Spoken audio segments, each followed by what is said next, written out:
Hello and welcome to a new video here on the Ludwig Fusel channel. In the last video we talked about dynamic memory, or how we can allocate as many memory as we want as an application developer. If we're gonna get it, that's another question, because the computer is gonna be limited at some point. But basically we talked about how we can get any memory that we like using the functions malloc and also the function free to return it back to the operating system. Today I want to expand a bit on that whole memory topic and introduce you to three new functions. The functions memcpy or memcpy, memset, and memcmp to copy, set, and compare memory, or better to say, any array possible, any memory possible. On C++, we can also compare objects in theory with that function. So basically, the memory functions are quite useful to copy around memory and work with raw memory without having to deal with doing a bunch of stuff. Alright, so let's get started by creating a new project so that we can have all nicely ordered. So let's right click our solution, let's add a new project.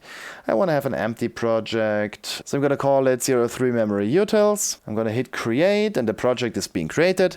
Now I'm going to make sure that I have set it up everything correctly by clicking on show all files above here, right clicking the project, clicking on properties, making sure we are on all configuration and all platforms, copying over the output directory from the first application that we have written, pasting it in here, applying it, going back up, copying that over as well, renaming this to memory utils, pressing enter, hit apply, OK, and project setup done. Now let's right click the project, say add new item. Now we're going to select the C++ source file and we're going to call it memory utils.c. Press enter, file created. Now let's include stdio.h and stdint.h. These are the two headers that we already know that we need. Let's write a main and quickly write a printf so that we are sure that everything works. And let's say hello memory utils. And make sure to write this correctly. And now we want to set this up as a startup project because we're going to work with that for now. So set a startup project, press F5 and see what we get. Hello memory utils. Okay, good. Everything works. Now let's start implementing functionality. So I want to introduce you to three functions today that are going to make our lives easier. But before we're going to do this, we are going to write some code without these two functions. So just some simple code that does everything without these functions, and it's going to be nice and works. And then we're going to replace all of the parts of the functions, and you're going to see how much easier and how much readable our code is going to be, and in theory also how it runs faster on the CPU. Alright, so let's get started by creating two arrays. So I'm going to have 32-bit integers, array A. Maybe let's say we're going to add 32 elements in here. Then I want to add another array, array B. Also going to add 32 elements in there, so two arrays of the same size, both of int32t. And now I basically want to go in and write a few things. So basically what I want to do is I want to first fill these arrays. So I want to fill the array A with values. So how can I fill it, the array? I can write this with a for loop. So I'm going to have a for loop starting at 0 going to 31, so smaller than 32, I++. Going then from 0 to 31 with zero-based indexing. That's correct.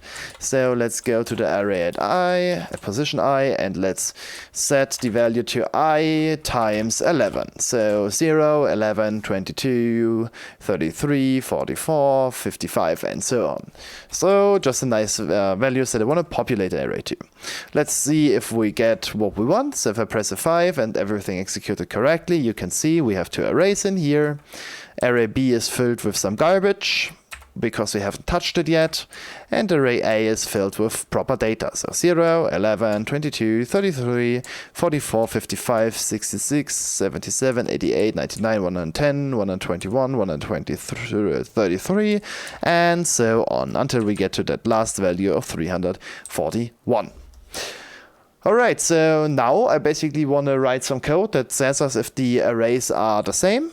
For that, we need to compare these two arrays. How can we compare these two arrays? Well, we need to compare each value. So in 32t, again, I equals 0, I smaller 32, I plus plus, and what we want to do is compare the values and do something if they are the same, maybe, or if they are not the same, we're going to see.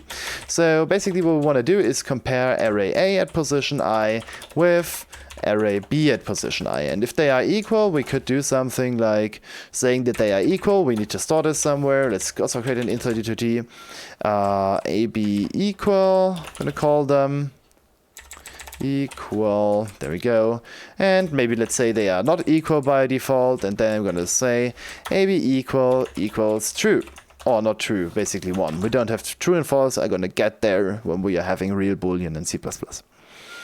Does that work? No, it doesn't work, because the problem with that code is that we would just be able to replace that whole code with that. Could do this like that, would be the same. The problem is that we are always overwriting AB equal. So what we would rather like to do is to basically check for differences. If you're doing something like that, it's always better to check if there's a difference. So by default, you're gonna always, it's a common pattern in software engineering, by default, you're gonna be very trusty. By default, you're gonna trust everything and then you're gonna invalidate it. Only if you're doing some IT security stuff, IT security have that zero trust pattern. So IT security by default has something called zero trust. So basically the idea on if you're doing like critical stuff like IT security, safety stuff, or anything that really should not fail, you're gonna always assume 0 and rather write more complicated code to assert 1. But in our case, that's not really crucial. So you can better say, okay, I'm gonna assert that it is 1 by default, and then I'm gonna check for differences. So basically what we're gonna do is we want to check if it's not equal, and if it's not equal, it's gonna be set to 0. So the first non-equal section in that arrays, in these two arrays, if as soon as we find one spot that is not equal, we're gonna set it to 0. Every subsequent spot that is non-equal, well, we really don't care. It's all good, we can just go on. But I'm going to show you something. Actually, we can tell the C++ code and C code to go out of a for loop. So a for loop is so-called breakable. I like to call it breakable. So basically what you can do is you can basically tell the programming language that as soon as you're reaching a line, you want to break out of the for loop. And I mentioned that word break a few times. It's actually called break. If you're writing break down here, then you're going to stop that current for loop. Or also if you're having a while loop, break is also going to stop a while loop. So the idea here is a for loop runs until it reached the last digit, so 0 to 31. If they are all equal, then it's all good, but the first one that is not equal is going to invalidate AB equal to 0 and call break, so that we are going out of the for loop here. Alright, so after writing that code, we can now put this into a printf. Let's say we're going to write this and say arrays equal before copy, and the value is gonna be our AB equal. AB equal. There we go, like that. So that's basically what we want to print here. So is this good? Can we run this? Well, it probably is gonna work.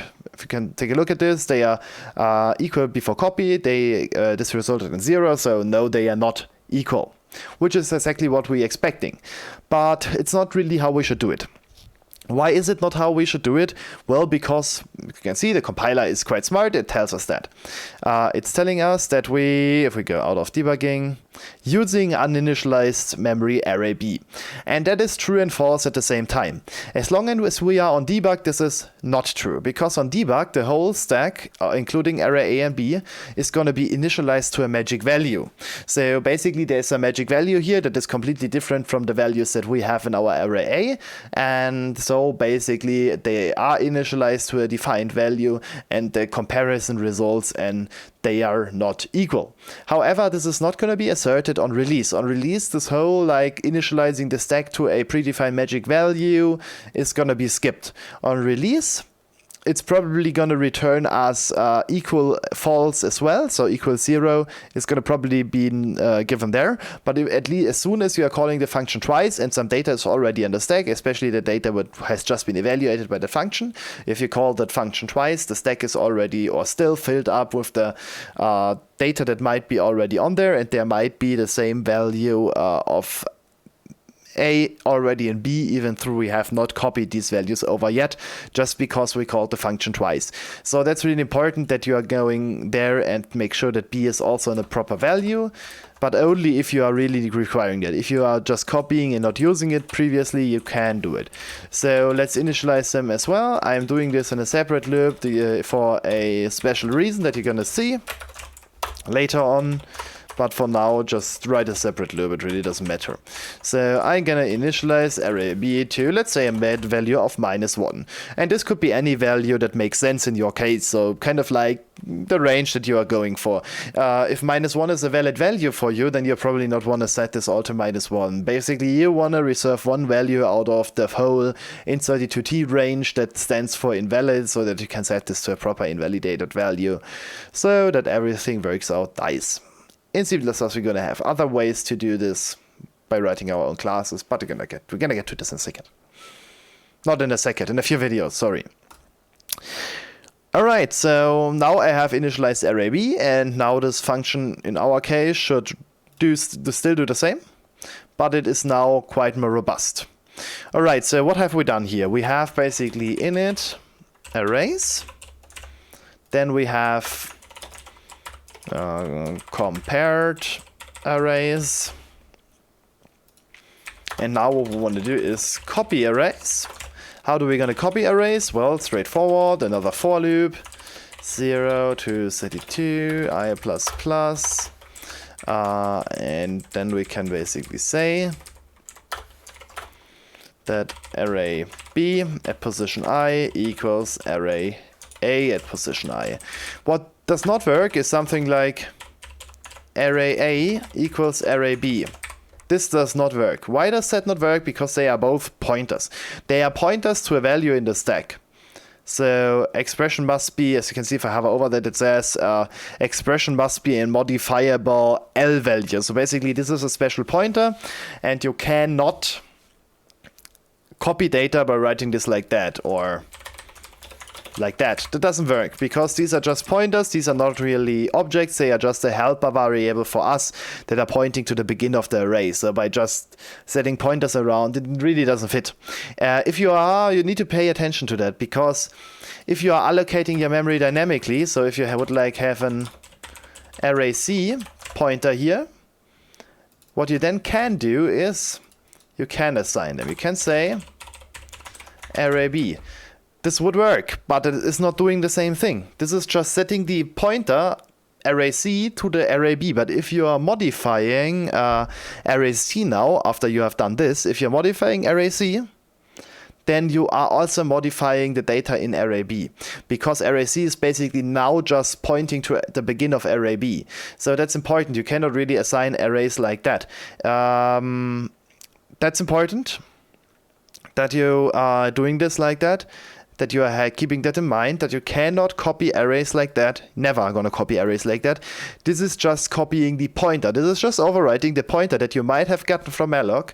So this can end up in a disaster. If you would do this with like malloc, that we don't have because we don't have the std lib.h. If we would do this with malloc, yeah, I can just plunk in every value that I would like. Let's maybe do 64. If we would do this like that, and then free array C down here, if you would do this like that, it's gonna end up in a chaos. Exploded. It's not even telling us what's going on. Yes, it's telling us what's going on. You can see here, if you're going to that output tab here, you can see that we get some message here. Heap memory utils extra invalid address specified to RTL validate heap. Whatever. So basically what this function, this is a Microsoft function called RTL validate heap, which is responsible for validating data on the heap. So what you are trying to do here, or what I try to do here, is freeing that pointer array C. And basically what happened here is that I tried to bring a pointer from the stack to the tree function, because as you can see, array B is on the stack and array C is now the same. If we would do this before that assignment and retry it very quickly, you can see that array C is at a total different location, and we want to actually copy data to that location. But what we are really doing is we are copying the pointer. You can see that array C is now no longer pointing to that memory that we have received from malloc, and basically now the pointer has been changed to a pointer to array B. So that's not working, especially if you're going on to free. This is gonna screw up the whole application. If you would try to ship something like that, so maybe let's printf add the R off just to have something in here. That's really not what I care about. I'm just gonna spill out some values in here. Switch this to release. If you would try to ship that application, we're gonna see this in a sec. And now we'll try to run this. You can always open this up by right-clicking the solution, open folder and file explorer, and go to my build directory, binaries, release, opening up a CMD here, and executing the memory utils exe. You can see that it lags and then it stops. So it's not outputting anything, so the application stops violently. Yeah, not an issue, but it basically crashed. So that's really not something that you want to do. So just make sure that you are never copying arrays like that. You either copy them like that, or I'm going to show you in a second how we do it properly. But that's important because this is a pointer, right? By having this with a star, it's a pointer. It's no longer an array. It is a pointer to some block of memory which we have allocated so that it behaves like an array. Important. So now after we have copied these arrays, let's try to compare them again. So I'm going to do the nasty copy pasting. Remove that insert it to T here so that we have it again here. Maybe let's do a semicolon and space here so that everything is nicely ordered together. And let's see what we get. So if we execute this now, you can see that arrays equal before copy 0, arrays equal after copy 1, and this looks good. We can of course check this as well. So what you can always do if you want to start this without like directly executing everything, you can go to debug and say step into. You don't think that does the command work? Yes, it works. So you can also try press this with F11. Oh, I am on release. That's not what I want to have. So I'm going to go to debug. So if you're just pressing F11 instead of F5, it's basically going to start and hold on. So it's going to start and stay at the top of that function. Now let's take a look at the comparison arrays before we copy them over. So you can take a look at it and see that array A has all these values in it and array B is filled with -1s. So they are gonna get it compared, and the result is gonna be 0 because the arrays are not equal. Now we are on the second run here. Now the arrays are the same. You can see this. They are having the same values. We have copied them. And now if I would run this, of course, the result is going to be, before that, they were not equal. After that, they were equal. So the code actually worked like a charm. So that's nice, but it's ugly. Just take a look at how big these functions are. Like comparing in so big lines, not really something that we want to do. Copying in 4 lines, not something that we want to do. Setting it to -1 in dead lines, also not something that you want to do. So what we want to do is we want to replace all of these common operations like comparing, setting, copying, all these operations. We want to accelerate them and make them readable with some predefined functions. And they are actually there. They are in a header called string.h. Why in the header called string.h? Because they can also operate on strings. So characters, range of characters, text. And basically because they have been initially designed like for operating on strings, they are in here. But they are also commonly used like for memory operations. I don't think there are actually special functions for strings that we're going to see in the future, but these are memory functions that we want to do. Alright, so the first one that we're going to take a look at is the memset function. Memset is going to set the memory to a certain value. Now, how does that function work? Well, memset becomes a destination pointer, a value, and a size. Destination pointer is the pointer where we want to set the data, which in our case is array B. We can't use it for array A because array A needs a separate value per entry, so we can't really use it. So now you would be tempted to say, all right, I want to set this all to -1 and the size is going to be 32. But that's not the case. This has actually two issues in here. The first issue is that memset operates on a byte base, and that's actually both the issues are in there. So memset is operating on a byte base. So memset is not aware of int32t. So basically what memset does is just plainly setting bytes. And that's bad because -1 is kind of like a value that is affecting the whole 32-bit integer. But on a byte range, it might not work. Actually, I'm going to tell you something. On -1, it's going to work. However, I would never write -1 in here. Why does it work on -1? Well, because we are using something called 2's complement, which means that -1 is equal to all bits set. So -1 is independent of the type it's assigned to. So if you are assigning -1 to an 8-bit integer, it's going to set all bits to 1. If you're assigning it to a 16-bit integer, it's going to set all bits to 1.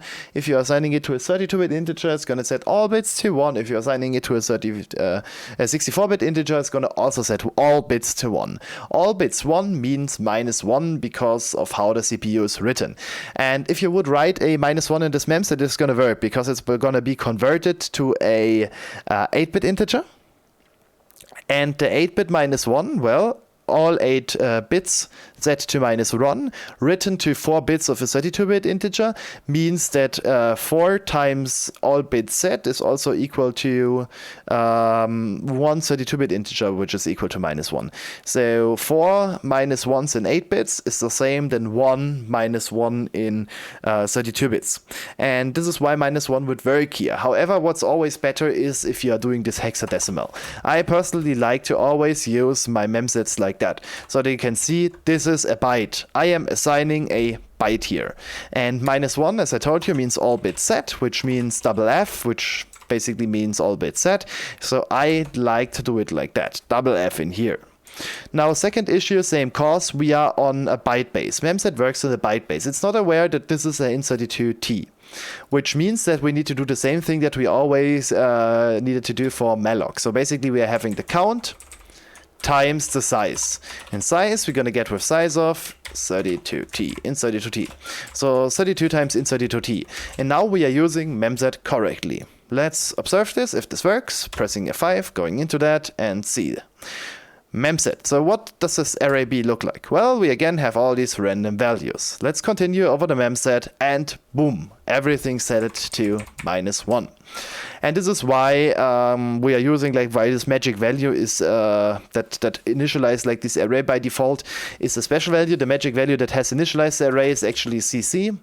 If I would run this with CC, you're gonna see, if I would rerun this, if I set this to CC, you can see that array B will not change because CC is the array value that we're gonna set on debug, or the general value to which the stack is cleared on debug.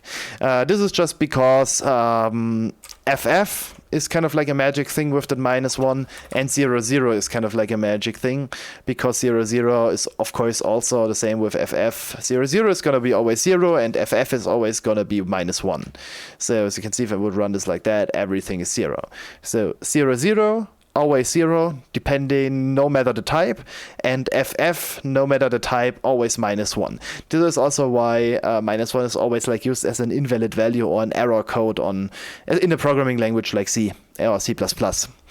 And that's an important drawback. So personally, you're always going to find memsets with 0x00 and 0xFF. It is taking ints here so that you can also write a -1, so memset 0 is of course also fine.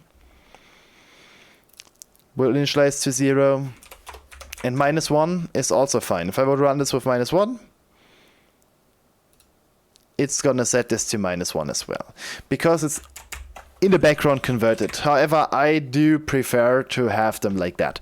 It's a personal preference. You can do this however you wanna do. All right, one problem solved. We can set our array. What is missing?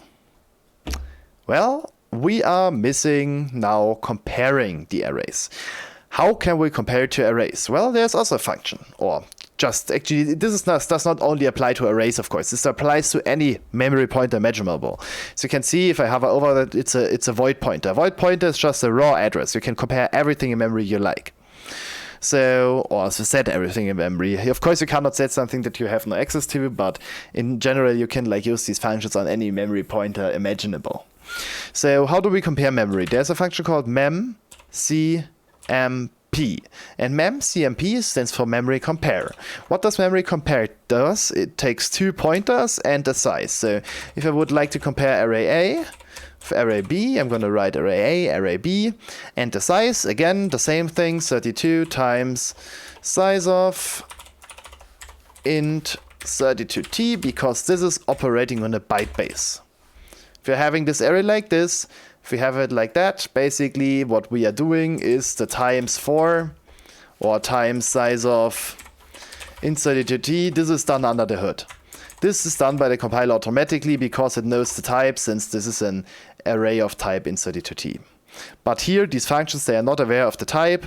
These functions are just simple, dumb, byte-oriented functions. Void pointer. This is also why this is operating on a void pointer, and this is operating on an int 32t pointer. So memcompare does something. What is the return value of memcompare? Actually, it would be simple if it would just be 0 if it's not equal, and 1 if it is equal. However, it is not. Actually, memcompare is going to return 0 if it is equal. So kind of like if we have no difference, it's returning 0. If we have a difference, it tries to kind of like detect where the difference occurred, and basically does this by comparing the two values, the two byte values, when the issue occurred, and the comparison is going to result that one is bigger or the one is bigger than the other, and this is indicated by 1 or -1, indicating which of these values were bigger. And to kind of like get away from that, because we don't want to use that advanced functionality, we're just going to compare it in a Boolean expression to 0. So 0 means equal. By just having equal equals 0, we can simply convert this to a one-liner that makes sense. Now let's do this down here as well. So we're going to reassign this here to make this a bit more useful. If we now run it, we can see if everything works. Okay, array equal before copy, no. Array equal after copy, yes. So removed a bunch of code, still valid. Alright, so now there's only one thing left that we need to refactor, and it's our copy function. And we can copy memory by using the memcpy function. Memcpy stands for memory copy. What does memory copy take? A destination and a source. Destination is our array B. Our source is the array A, and the size, again, 32 times size of int 32t. I know that's kind of tedious, but we're gonna get to, when we are getting to C++ and amazing things, we're gonna see how we can write like a amazing memcopy that does all of that under the hood with like these sizes. But we're gonna get to that. So yeah, that's kind of like how it works. So array B, array A, nice, works.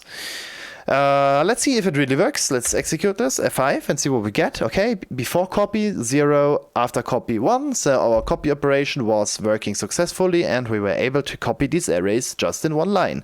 And there you go. We compressed that whole functionality so that it fits on one screen, with previously like over 2, I think.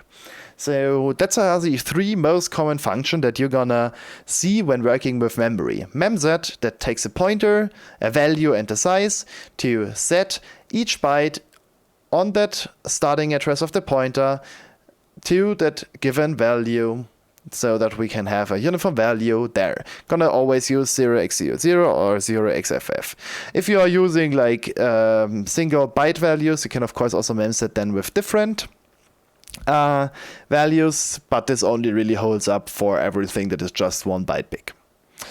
So comparing memory, we can compare them very easy. We can compare them using the memcmp function, memory compare, which takes a pointer to 2 memory locations and the size, which is then comparing the 2 arrays at each of the positions, and it's going to return 0 if they are the same. Next thing, memcpy, memory is the API, copying memory over. If you give it a destination, a source, and a size, it's going to copy to the destination from the source the specified size of bytes. So really handy functions, so they really work out nice, and you're going to use them a lot if you're doing plain C. If you're getting into C++, you're going to get some new mechanics that do not really require doing that. And yeah, that's kind of like a nice thing. So thank you for watching. We are gonna see us in the next video, where we're gonna talk about some variable specifiers. So thank you for watching. See you in the next video. Make sure to like and subscribe, and have a nice day. Bye.